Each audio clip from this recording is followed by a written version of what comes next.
अस्सलाम वालेकुम students. Today जो हम लेक्चर को परफॉर्म करने जा रहे हैं वो हमारे पास chapter number 2 chemistry federal board structure of atoms है। कल हमने रदरफोर्ड एटॉमिक मॉडल को स्टडी किया था और उसके ऑब्जर्वेशन, उसके रिज़ल्ट्स को स्टडी किया था और उसके जो दो ड्रॉबैक्स आए थे आज हम उनको स्टडी करने जा रहे हैं। उनके दो डिफेक्ट्स आए थे, दो नकाइस थे, उनकी वजह क्या बनी वो हम आज देखते हैं। तो फर्स्ट ऑफ ऑल जो रदरफोर्ड ने जो उसके नकाइस की पहली वजह बनी थी वो ये बनी थी कि उसने एटम के स्ट्रक्चर को बयान करने के लिए क्लासिकल थ्योरी ऑफ रेडिएशन का यूज़ किया जो मैक्सवेल ने दी थी। उसके अकॉर्डिंग अगर कोई एक्सलेटेड चार्ज पार्टिकल है वो around the nucleus circular path में रिवॉल्व कर रहा है तो अपनी एनर्जी को क्या करेगा, इमिट करेगा। कोई भी एक्सलेटेड चार्ज पार्टिकल है। तो क्लासिकल थ्योरी ऑफ रेडिएशन उन्होंने ये इतराज़ किया कि उसके मॉडल के मुताबिक एटम का जो स्ट्रक्चर है it should not be stable. Atom का स्ट्रक्चर स्टेबल नहीं है। Atom will collapse. एटम के स्ट्रक्चर को तबाह हो जाना चाहिए, डिस्ट्रॉय होना जाना चाहिए। और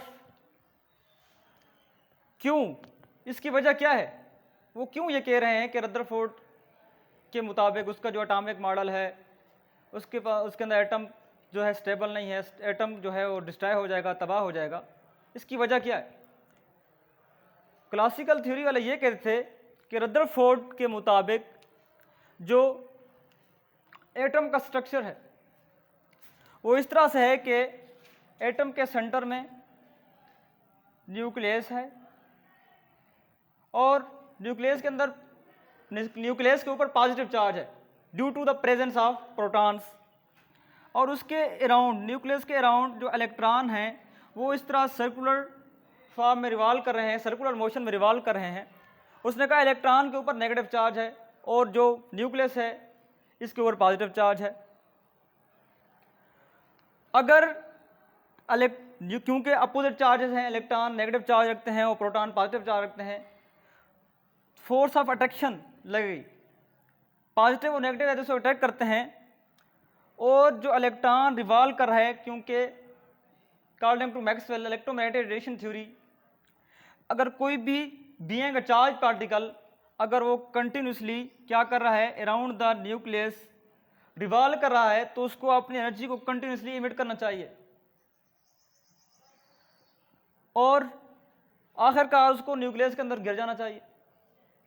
ये आप देखें, उसने कहा कि एटम के सेंटर में न्यूक्लियस है और उसके अराउंड इलेक्ट्रॉन नेगेटिव चार्ज क्या कर रहे हैं, रिवॉल्व कर रहे हैं।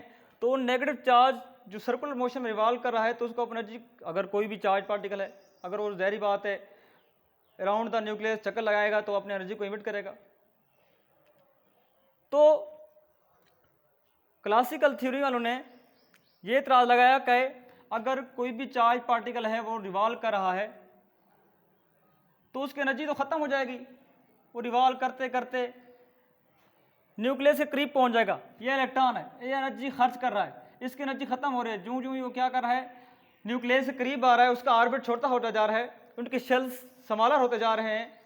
आखिरकार it should fall into the nucleus. जब उसकी एनर्जी खत्म हो जाएगी वो गिर जाएगा। उनके मुताबिक जो रदरफोर्ड ने ये बात की थी वो इसको सही तरीके से एक्सप्लेन नहीं कर सका था कि असल में वो क्या कर रहा था। It could not explain stability of atom, क्योंकि अगर क्लासिकल थ्योरी वालों के मुताबिक अगर रदरफोर्ड यही कहता है कि एटम के सेंटर में न्यूक्लियस है और उसके अराउंड द न्यूक्लियस जो being charge particle electron revolve कर रहा है तो उसको अपनी एनर्जी को कंटिन्यूसली एमिट करना चाहिए। अगर एटम स्टेबल, आप बात करें एटम तो स्टेबल है, अगर रदरफोर्ड जिस तरह बात कर रहा है तो उसके मुताबिक इलेक्ट्रॉन को न्यूक्लियस के अंदर गिर जाना चाहिए, should fall to the nucleus, atom बिल्कुल कोलैप्स। लेकिन वो गिरता क्यों नहीं है, उसकी एनर्जी खत्म क्यों नहीं होती है? तो ये इतराज़ लगाया था क्लासिकल थ्योरी ऑफ रेडिएशन वालों ने जो मेन रीज़न थी कि असल में जो रदरफोर्ड था एटम की स्टेबिलिटी को बयान नहीं कर सका था।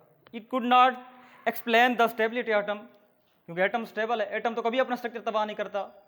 तो जब लोगों ने रदरफोर्ड बेचा, आप बताएं गिरता क्यों नहीं? अगर आप कह रहे हैं कि इलेक्ट्रॉन चारों तरफ न्यूक्लियस के चक्कर लगा रहा है, उसकी एनर्जी ख़त्म क्यों नहीं होती?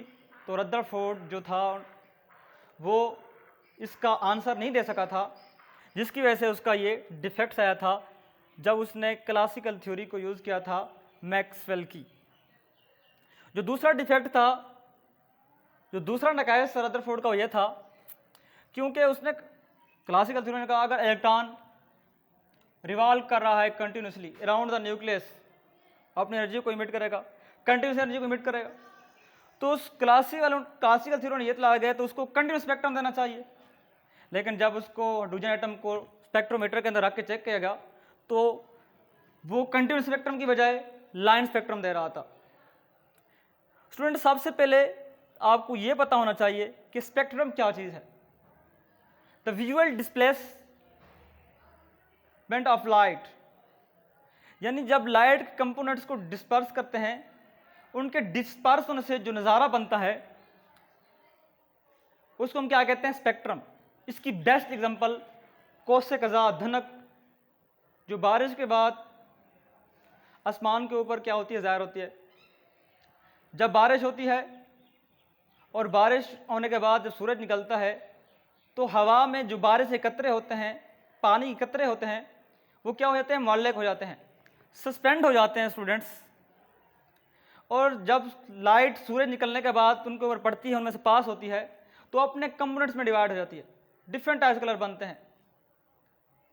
यही तो वाइट लाइट है। स्टूडेंट, आपने पढ़ा होगा क्लास 8 में कि जब आप प्रिज्म से वाइट लाइट को पास कराते हैं तो डिफरेंट टाइप से कलर प्रोड्यूस होते हैं। डिफरेंट टाइप से कलर क्या होते हैं? आपके पास आपको मिलते हैं 7 कलर्स। और वो जो रंगों की पट्टी है, ये आपके पास प्रिज्म है। जब आप इससे क्या करते हैं, यहाँ पर क्या है? कोई प्रिज्म है। जब आप इसे क्या करते हैं? वाइट लाइट को पास करते हैं तो 7 डिफरेंट कलर में क्या हो जाती है? लाइट डिस्पर्स हो जाती है। और ये जो रंगों की पट्टी है, different colour, violet, indigo, orange, असल में यही स्पेक्ट्रम है। इसको क्या कहते हैं? स्पेक्ट्रम कहते हैं। और अब हम बात करते हैं कि हमारे पास कंटिन्यूस और लाइन स्पेक्ट्रम में क्या डिफरेंस आया था। क्योंकि रदरफोर्ड के अकॉर्डिंग तो उसको कंटिन्यूस स्पेक्ट्रम देना चाहिए, लेकिन जब चेक किया गया क्लासिकल थ्योरी ने ये बताया कि इसको कंटिन्यूस स्पेक्ट्रम देना चाहिए अगर ये कंटिन्यूस इवॉल्व कर लाए, तो वो क्या कह रहा था? दे रहा था लाइन स्पेक्ट्रम दे रहा था। तो इसका क्या मतलब है? कंटिन्यूस स्पेक्ट्रम का मतलब क्या था? क्योंकि जो डिफरेंट टाइप्स के कलर आ रहे थे, ब्लू, ऑरेंज, मेरे पास स्टूडेंट और तो मार्कर नहीं है, मैं आपको कलर नहीं दिखा, इंडिगो, वायलेट, येलो, यानी ये जो कलर बन रहे थे कंटिन्यूस स्पेक्ट्रम में, इसमें कोई कंटिन्यूस स्पेक्ट्रम असल में क्या होता है स्टूडेंट्स? इसमें जो लाइनें बनती हैं, जो कलर आते हैं, वो आपस से मर्ज होते हैं, आपस में मिक्स होते हैं, आपस में मिले होते हैं। हम इनमें फ़र्क को ज़ाहिर नहीं कर सकते। बिल्कुल इनकी जो बाउंड्री होती है बिल्कुल साथ में कनेक्टेड होती है और इनमें कोई फ़र्क भी नहीं महसूस किया जाता। सारे के सारे कलर आपस में मर्ज होते हैं, मिले होते हैं। लेकिन जब लाइन स्पेक्ट्रम आ रहा था स्टूडेंट्स, अगर कंटिन्यूस स्पेक्ट्रम आता, वो मैं बाद में बताता हूँ तो क्या होता।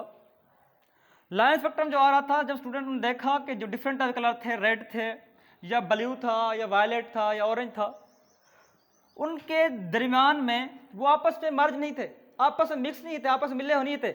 उनके सेंटर में लाइंस आ रही थी। क्या आ रही स्टूडेंट्स? उनके सेंटर में लाइंस, डार्क स्पेस से डार्क लाइन आ रही थी। उनकी जो बाउंड्री थी वो आपस में मिली हुई नहीं थी, वो आपस में कनेक्टेड नहीं थे। वो जो डिफरेंट कलर आ रहे थे, उनके सेंटर में एक ब्लैक बैंड्स की तरह क्या आ रही थी? डार्क स्पेसेस आते, डार्क लाइनें बन रही थी।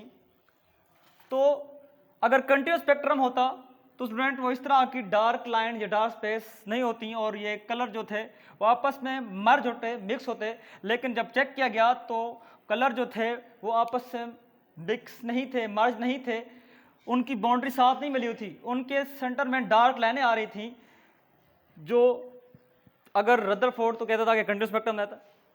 तो रदरफोर्ड जब पूछा गया कि आप कह रहे हैं कि कंटिन्यूस स्पेक्ट्रम देना चाहिए, असल में वो लाइन स्पेक्ट्रम दे रहा है। इसका जवाब भी रदरफोर्ड के पास नहीं था।